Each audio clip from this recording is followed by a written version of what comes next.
అతిథి దేవుడు ఆ దేవుణ్ణే కోరేది సౌఖ్యంగా ఉండాలని, నీ బ్రతుకంతా బాగుండాలని.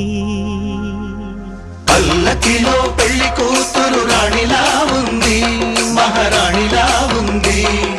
రాణిగారికి సిగ్గులు వచ్చే, రాజుగారికి చిరునవ్వు వచ్చే. ఈ ఇద్దరి పెళ్లికి